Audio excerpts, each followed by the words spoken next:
তোমরা সকলে কেমন আছো? দুর্গা পুজো, লক্ষ্মী পুজো সবই তো শেষ হয়ে গেছে। আর এই এখন আমি বসে গেছি যে আমার বাবা সবজি পাঠিয়েছে। এই দেখো গাছের পাকা পেঁপে, তারপরে এটাও বাড়িরই আনারস, আর এই যে কলার মোচা, মালভোগ কলার মোচা। আর এখানে মিষ্টি কুমড়োর ডগা আছে, আর চাল কুমড়োর ডগা আছে। এই ডগাটার বের করবো না, সকালে বের করে কেটে নেবো। এটার মধ্যে কী আছে বলছি, একবারে ভেঙে ফেলে।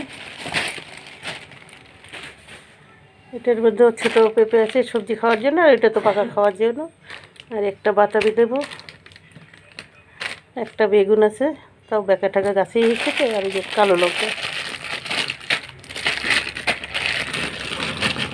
কালো লঙ্কা, এগুলো সবই আমাদের বাবার বাড়ি হয়েছে।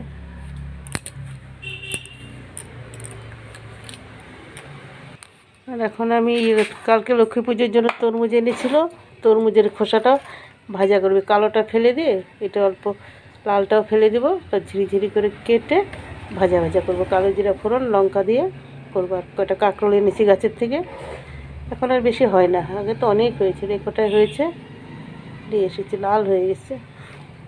এখন এগুলো ভাজা করবো, আর একটা পেঁপে ভাত করবো, একটা সেদ্ধ দিয়ে দেবো ভাতে। আর কালকে এগুলো দিয়ে কিছু সবজি বানাবো। ডগাগুলো তো করতেই হবে। ভিডিও তাহলে এখানেই শেষ করছি। ভালো থেকো, সুস্থ থেকো, সাবধানে থেকো।